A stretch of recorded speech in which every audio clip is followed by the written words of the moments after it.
Good morning or afternoon, depending on which side of the pond you're on, and welcome to an extra special edition of Across the Pitch. We have Accrington Stanley striker Colby Bishop joining us here today. Welcome to the show, Colby. Thank you. Thank you for having me. Well, absolutely. We're super excited to have you on the show, and just to give you a little bit of an overview of what we do here with Across the Pitch is I'm calling you actually all the way from Phoenix, Arizona, where we do the North American Accrington Stanley Fan Club. That's kind of the headquarters here, and then with Across the Pitch. We started a show about 2 years ago where it was dedicated to kind of showing the League One, League Two, non-league aspect of English football to American fans, and Accrington is kind of our flagship team, and you're a leading scorer with 10 goals this season, so we're super excited to have you on the show. And now Peter Latham, who of course is the Accrington Stanley Supporters Club president, he told me you're a bit of a golfer, and he says you hit the ball a mile. What's your handicap? So he's big me up there because I'm not that good, but I only started about six months ago. Okay. So I'm quite new to golf, but at the moment I'm probably playing off about 16 or 18. I'd probably in the middle, probably say 17. Okay. Well, I'll tell you, my handicap is the game of golf in general. So, you're saying you started 6 months ago and 16 or 18. Well, I'll tell you, I was about 16 or 18 when I started the game, and I'm 38 now, and I still can't break 100. So. Yeah. Yeah, I know what you said. A couple of months ago, we played together, and in Accrington Golf Day, and we had a really good time. We had a good team, and he's saying that I hit it a long way because I think I won the longest drive, so that's why he'll be saying that. Oh, okay. Yeah, Peter is just a top-notch guy, and I can't say enough about Peter, and I say that he is the top supporters club guy in all of Europe. You can't ask for a better guy than Peter. Now, before we get into to the English football, I do have to ask you about one thing because we're actually talking here on what is called Super Bowl Sunday here in America. Do you watch American football at all? No, I don't. But someone that I'm close to who also plays golf, he's a big fan because he played golf in America, so he tells me quite a lot about it. But unfortunately, I've not dived into it yet. Oh, okay. Well, I know that they play some of the NFL games about 2 or 3 a year at Wembley Stadium now, and then they played some at the Spurs Stadium. But so you're not somebody that watches American football, but so we've got. I'm going to put you on the spot here. We have Kansas City Chiefs versus San Francisco 49ers. Give us a pick. I'm going to go Kansas. Kansas City. Okay, well that's what we went here, so we like that pick, and we'll see if you can get that right. And I know over there in England, gambling is legal everywhere, so you can go put a bet on it, down on that. All right, well let's get into the stuff that everybody wants to hear about, which is, of course, Accrington Stanley football. Now, you came over from Leamington this year. You had been with them a couple of years. I know you had a huge year last year with 29 goals with Leamington, I believe that it was. And now Leamington, I believe they're sixth tier, which is the National League North. Is that correct? Yeah. Okay. Yeah, that's right. Yeah. What did you feel like was the biggest difference? I mean, you jumped up 3 tiers from Leamington to Accrington, from the 6th to the 3rd tier. What are some of the biggest differences that you saw in terms of moving up? I'd say probably the physical aspect of it. So obviously because Leamington's part-time football, where people have other jobs like I used to, you don't have as much time to dedicate yourself to the sport. So you're still fit and still strong, but you're not as athletic and as physical as League One players because they can dedicate their life to it.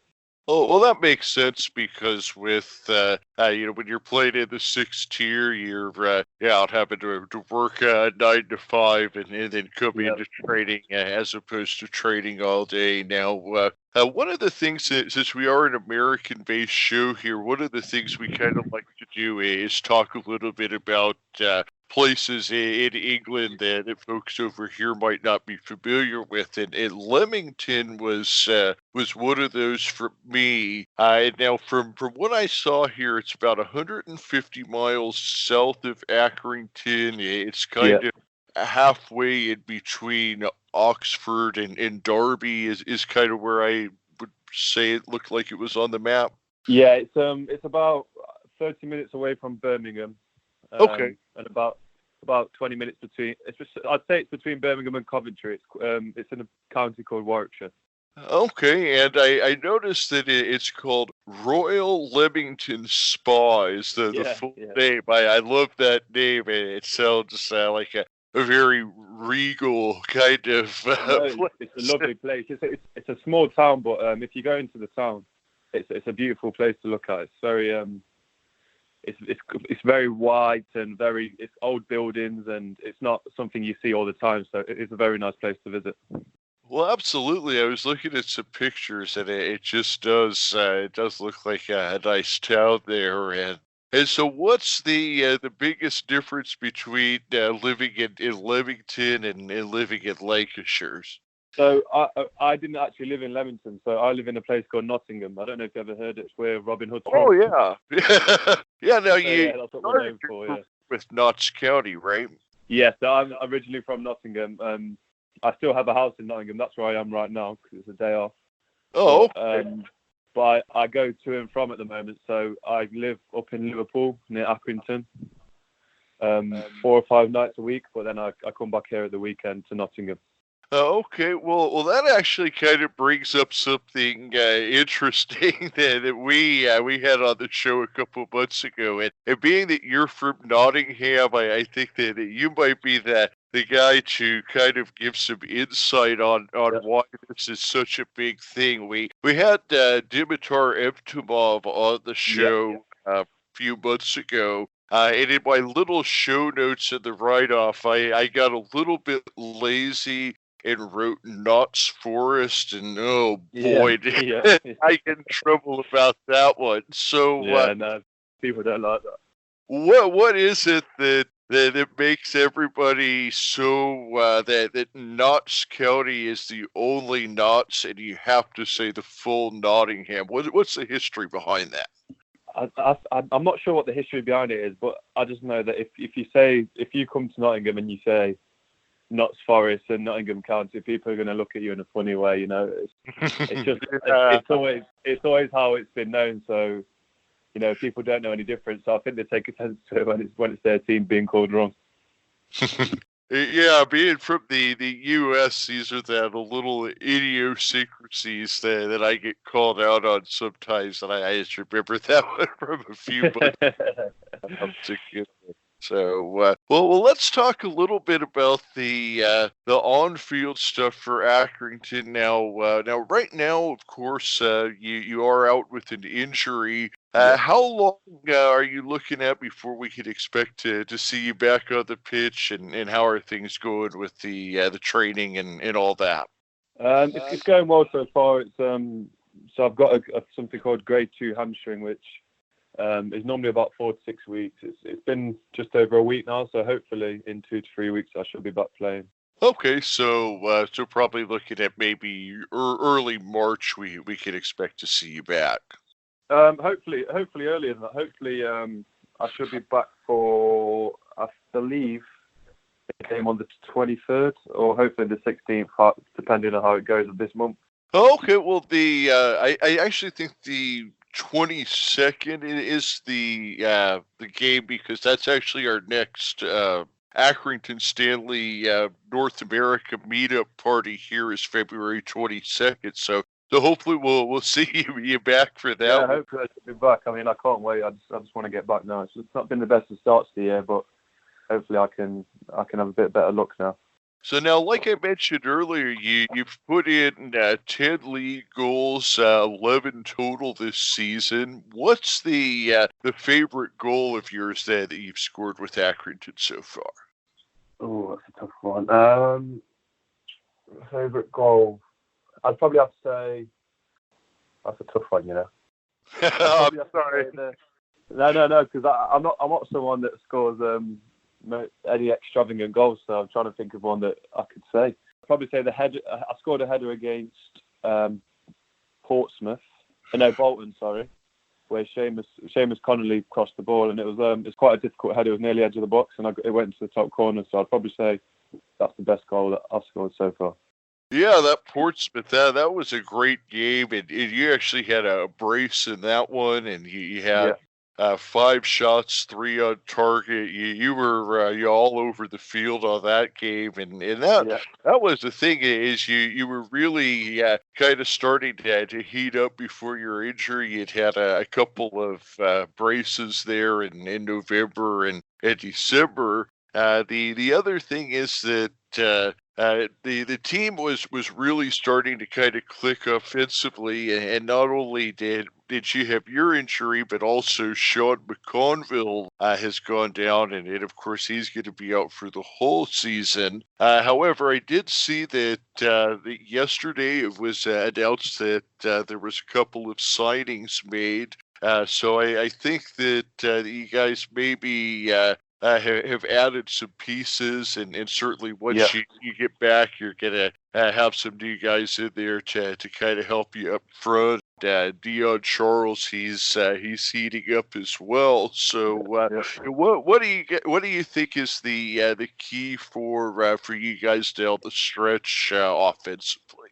I think obviously, like you said, we just before Christmas was coming into a patch where we was, I think, at 7 games unbeaten, and we were scoring goals, like 4 against Portsmouth, who are a big team, and I think me and Dion was starting to perform together very well. So it was a shame that obviously we had to have the injury, but the new lads that have come in, hopefully they'll be able to bring some goals to the team as well, because obviously we want to push up that league as much as we can. Yeah, absolutely. It's like you said, you guys were on the 7-game unbeaten, and it got started with that 7-1 game or against Bolton. Tell us a bit about that game, because that had to be a fun game to play in, because that's just not something you see every day. 7 goals like that. What was that game like?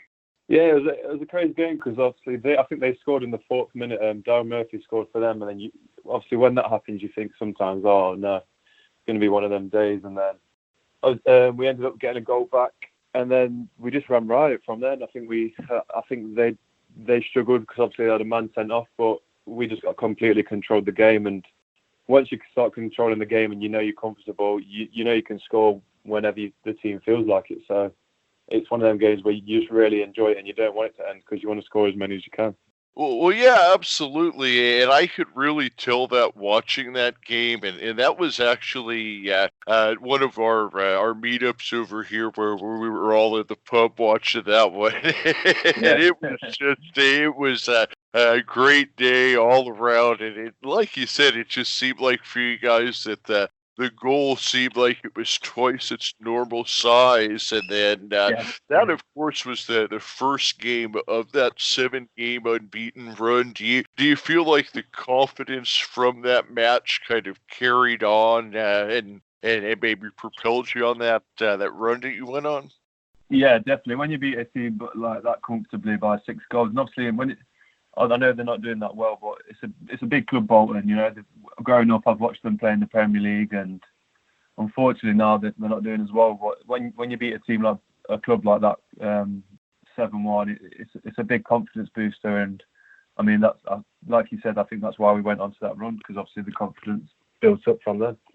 I think that it was a real kind of turning point, and I think that the match that you guys had yesterday, I think that's going to be another one where you guys get going again. It just seemed like there was some real confidence coming off the pitch and smiles on faces that he hadn't seen in a few matches. Yeah. I mean, I believe exactly what you said. I said the same thing. Hopefully, that kicks us on again, So we've got that win. It was a tough win to get as well. Unfortunately, Joe Pritchard got sent off, so 30 minutes we had 10 men, but it was a great battling performance by the boys. So hopefully we can kick on again. Yeah, that Pritchard send off. I mean, I'm still trying to decide what was worse, the offside goal that they allowed for Peterborough, or that send off for Pritchard. The refs have not given you guys any breaks this week. No, you find that happens when you're going for a tough patch, that things just don't go your way. I mean, I was at the game I was watching, and I was sat totally opposite from where Joe Pritchard was when he took the player on, and the players blatantly took him out, and I think 99 out of 100 refs would have given a penalty, but this ref decided not to, and it's a shame for Joe Pritchard because in the game he was playing really well. He had an assist, and obviously if he'd have won a penalty, we'd have gone 3-0 up and would have been very comfortable. I actually had Joe marked down as my man of the match up till that point. He was just kind of all over the pitch, and like you said, he had that assist and a couple of other balls that he put right into that corridor of uncertainty. And he's a real talent, and he's somebody that I think is going to be a key for you, especially with Sean out. In terms of him and Jordan Clark are really going to be the guys setting you up, I think. Yeah, definitely. I mean, when I was watching Joe Pritchard yesterday, like you said, putting those balls into the corridor of uncertainty, I'm just dying to get on the pitch. I'm thinking, oh, if I was there, I could get on those crosses. So it's a pleasure to play with players like that have got the talent to be able to get the ball into those situations. And luckily enough, that's why I've been able to score obviously 12 goals this season.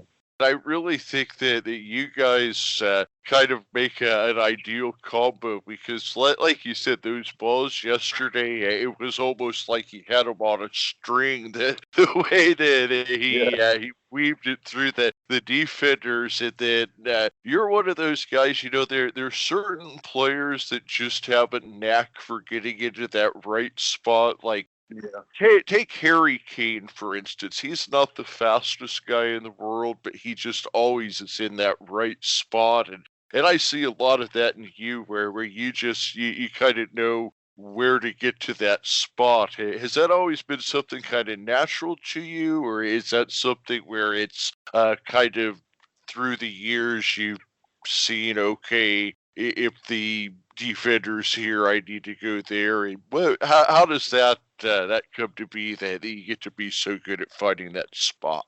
Yeah, I think, like you said, I think it's been since I've been young. It's been quite natural. Everywhere I've been, lucky enough, I've scored goals. So I think it does naturally come to you. But obviously, coaching helps that. So I'm not going to say that the coaches for the years haven't helped me at academies and stuff like that. But yeah, I think it's just a knack for knowing where to be, and I pride myself on doing that.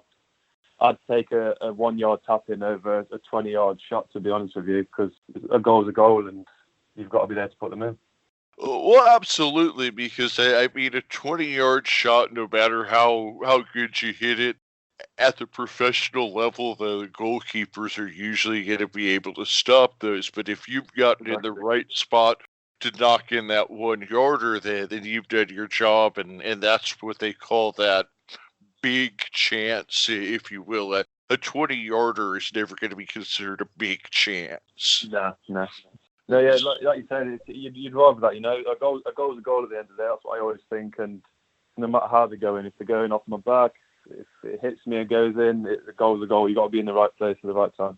And like I said, I mean, you just seem to have that knack for being in the right place at the right time. And speaking of guys who have that knack for being in the right place at the right time, this is, of course, something that we need to talk about. Of course, yesterday at the match, Billy Key formally announced his retirement. And, of course, there's not a bigger name in Accrington than Billy. He's already in the Hall of Fame. And, of course, you play his position, so stepping into the starting striker. What's it like having to replace a legend like that? That's got to be a tough place to step into.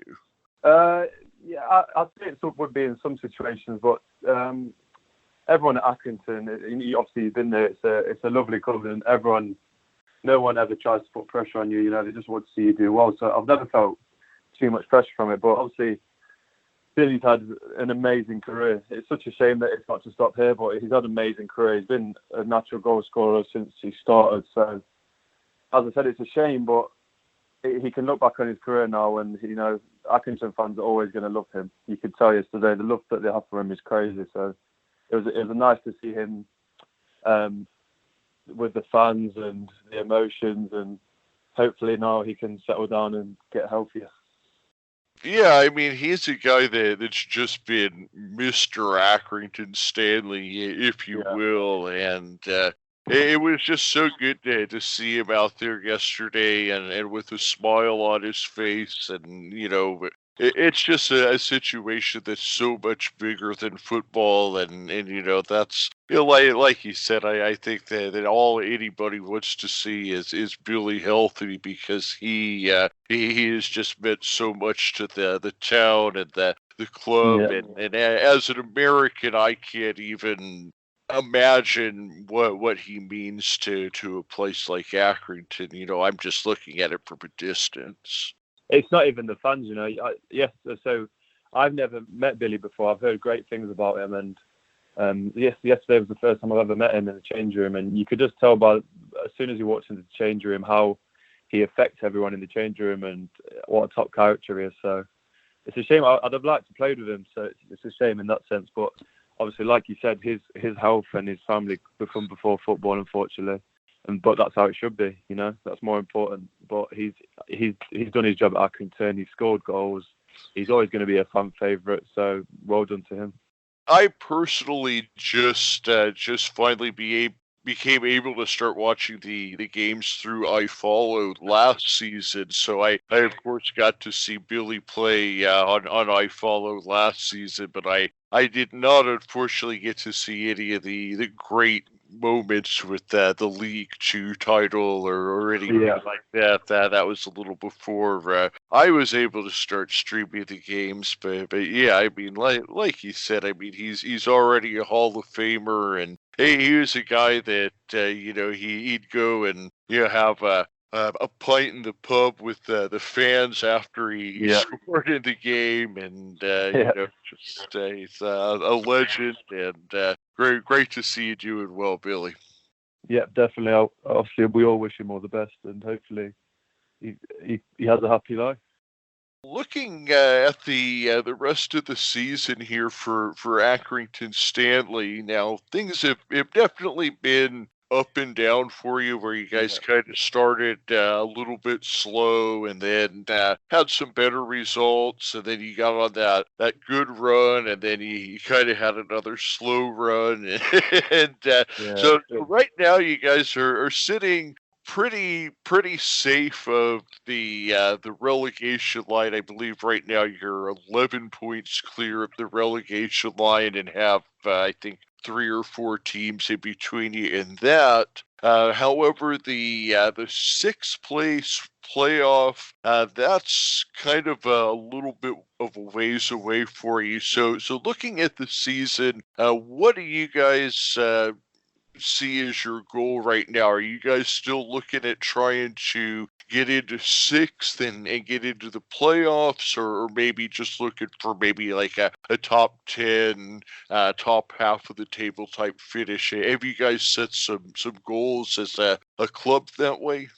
It's not been said to me. Obviously, I've not been in the change room as much doing I've been doing my physio and my rehab for my injury. So, but I just believe it will be to be more consistent. As you said, it's been quite up and down, and when we perform, we're a very, very good team. What we did to Portsmouth, what we did to Bolton, what we did to Ipswich. We're a very good team, and it's just keeping that consistency level, because you never know, we could have been in the playoffs. So I think at the moment it's just trying to go on another run and see what happens, really.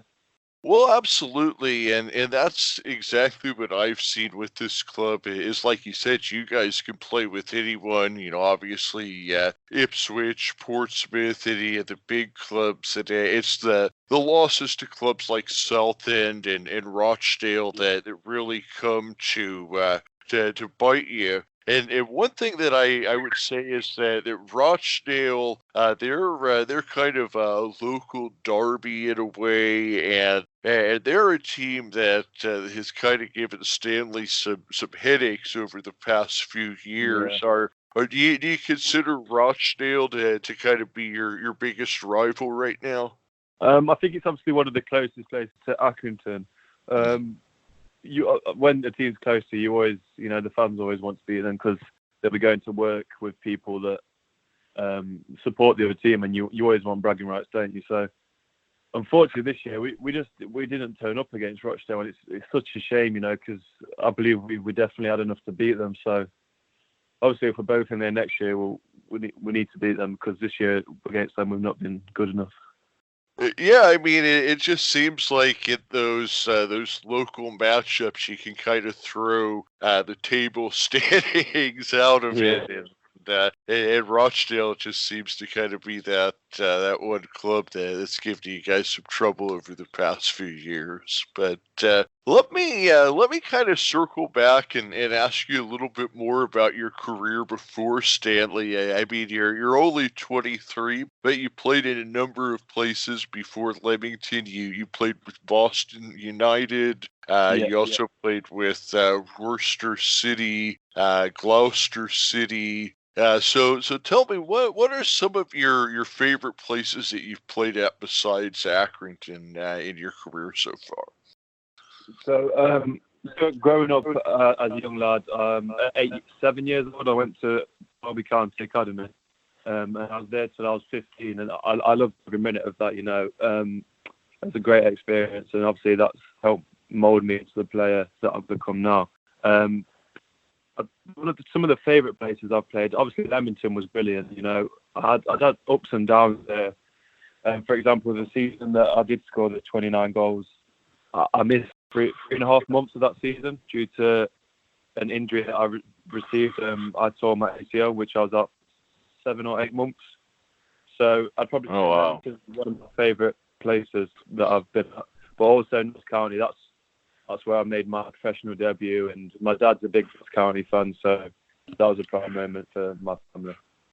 So yeah, let me actually ask you about that, because that is something we should definitely talk about. So you say your dad's a Notts County fan, and so I'm guessing you grew up a Notts County fan yourself? No, I chose a different path to it. I mean, I don't think he liked that, but as he was growing up, obviously Notts County were in the first division, so that would have been the equivalent to the Premier League now. So he used to go ball boy there and watch Notts County, so that was his team. But as I was growing up, Notts County maybe weren't in the same position, so I didn't take too much of a fancy to them. I took more of a fancy to Nottingham Forest. So now with Notts County, that was something where last season we actually followed that pretty closely because, like you said, I mean Notts County, they were a team that traditionally you saw higher up in the tiers, at least like the championship or whatever, and then of course last year. I believe it was 154 straight years that they had been in professional football. And then last year, of course, is the first time that they were relegated down to the conference or the National League. How difficult was that as somebody from Nottingham, someone obviously your family, your dad? How hard was that to have to watch that last year? Yeah, it's not nice, Notts County has always been obviously the oldest league football club, so that's a massive thing to have as a club. And obviously being there, I do have a place in Notts County in my heart, and it was such a shame that had to happen. It's so sad, all those years in the league and such a big ground. I'd love to see them go back up the league one day and be the big club that they should be, but at the moment, I think they're doing all right at the moment, so it's looking positive. Hopefully they can get back into the Football League through the playoffs or automatic this year. Yeah, like you said, there's just so much history there, and to me that was the saddest part watching from afar. Is just seeing all of that history. But like you said, I think that they will be back, and certainly the National League isn't a death sentence. Plenty of teams have gone down and come back stronger, and so now you told me a little bit earlier that that you thought that the biggest difference between in terms of the on the pitch between non-conference and league is just that the players are stronger because they can dedicate and train more and things like that. What did you do for a day job when you played in the non-conference? So at first, when I left Notts County, I went to a team called Worcester, and that was part-time in the Conference North. I was just doing a bit of coaching on the side, so just doing football coaching with young kids going into schools. And then I worked at one school, and the head teacher really took a liking to me, and I ended up getting a full-time job there as a primary school PE teacher. So that's up until I came to Accrington. That's what I was doing. I was working at a school called Gillsthorpe. It's a place called Mansfield, about a half hour away from Nottingham. So okay, yeah, I know. I spent 2 years there, and I loved every minute of it. Okay, so yeah, that's something that we hear a lot. It seems that a lot of footballers get into to teaching. Obviously, John Coleman, he was a teacher himself, and so what's it like playing for John Coleman? He's just such a legend. Was John Coleman somebody that you were familiar with before you came to Accrington, or when Accrington called, were you kind of like Accrington Stanley? Who are they? No, see, I'd seen of the gaffer on the TV and stuff like that. Well, obviously watching the highlights. So I think the first time I saw him was last year. Obviously when they did well in the FA Cup. Seeing him, I'd seen a couple of the lads and stuff like that. But it was actually the gaffer that rang me. It wasn't Accrington or anyone at the club that contacted me first. It was the gaffer, And okay, I was on my lunch break at work, and he said that he'd like to meet me because he'd like to sign me. So obviously I was really excited, but I explained to him that I was still working. I can't just leave my job. There's obviously lessons that I need to do and stuff like that. And he was like, I totally understand. So as you said, he was a PE teacher himself, so he understood that I had to do my my leave for a week, and then lucky enough, I came to Accrington from then, and it's all been brilliant. It's definitely lucky for us as Accrington fans that you came over, and I'm sure that's got to be kind of a dream phone call when you you get that call to come play in the league. What is it? What's it like to get that call when it's something you've been waiting on for a few years? Yeah, it's probably one of the happiest moments for me. A lot of people would say that these moves that happen, say for example Jamie Vardy's, that is luck, but it's not when you look behind the scenes. I've worked very hard to get here, so when I got that call, it was a big relief that all my hard work had paid off. Really. Yeah, I can kind of put it into terms of everyday job. I'd imagine it's kind of one of those things where you're working at a company for 3 or 4 years, and then you finally get that call that you got your big promotion coming in. It's probably that kind of a feeling, I'm guessing. Yeah, definitely.